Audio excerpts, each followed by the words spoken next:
하고 노인 일자리 사업 확대하라.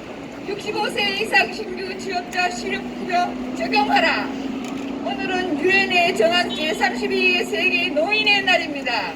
이날을 맞아 우리는 일하는 노인에 대한 사회적 관심을 일깨우고 노인의 노동권 보장과 일자리 확대를 요구하기 위해 이 자리에 섰습니다. 현재 65세 이상 노인 취업률은 무려 37%에 이릅니다. 구체적으로 보면 65세에서 69세 노인은 무려 2명 중 1명을 일을 하고 있으며 70대 노인들은 3명 중 1명이 일을 합니다. 80세 이상 노인의 취업률도 30% 가까이 됩니다. 사회활동을 계속하고 싶어 일하는 분들도 있지만 절반 이상은 생활비를 벌기 위해 일을 합니다. 우리나라 66세 이상 고령자의 빈곤율이 OECD 국가 중에서도 가장 높습니다. 무려 40%에 달합니다. 우리나라 노인들은 나이 때문에 국민연금에 가입하지 못했거나 가입해서도 적은 금액밖에 받지 못합니다. 고령연금도 노후를 뒷받침해주지 못합니다. 그래서 원하든 원치 않든 내 힘으로 생활비를 벌어야 하는 분이 많은 것입니다. 그리고 일하는 노인의 다수가 저임금과 언제 일자리에서 밀려날지 모른다는 불안감을 갖고 있습니다. 노인들은 일방적인 복지의 대상이 아닙니다. 평생을 직장에서, 가정에서 열심히 일을 해왔습니다. 앞으로도 힘이 있는 한 일을 해서 노동의 대가로 살아가려는 당당한 노동자이기도 합니다. 고령사회가 된다는 것은 한편으로는 돌봄과 보호를 받아야 할 노인이 늘어난다는 것이지만 다른 한편으로는 노동 능력이 있는 건강한 노인들도 늘어난다는 뜻입니다. 그런데 우리 사회는 아직 노인들의 노동권에 대해서는 관심이 적습니다.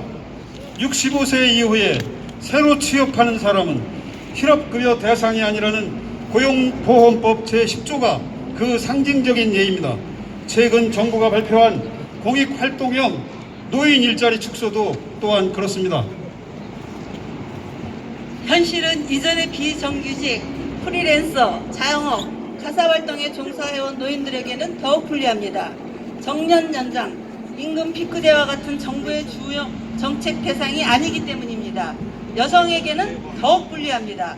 현재 국민연금을 받는 65세 이상 여성 노인은 남성의 절반인 33%에 불과합니다. 대부분 전업주부, 배우자와 함께 일하는 가구 내 고용원, 영세자, 자영업, 가사, 간병 등 비공식 고문 노동자로 있었기 때문입니다. 나이 들어 새로 일자리를 얻는다 해도 갈 수 있는 곳은 가사, 돌봄, 청소가 대부분입니다. 현실은 가사 노동자들에게도 더욱 가혹합니다. 이전에는 가사 서비스를 통해 일을 하고 있었지만 근로계약이 아니었기 때문에 가사 근로자법으로 새로 고용된다 해도 실업급여 적용을 받지 못하는 분들이 많습니다. 평생을 정부의 취업발선 한번, 직업훈련 한번 받지 못하다가 이제 법이 되어 근로자로 인정받는다고 하지만 실업 안전망에서는 또다시 소외되고 있는 것입니다.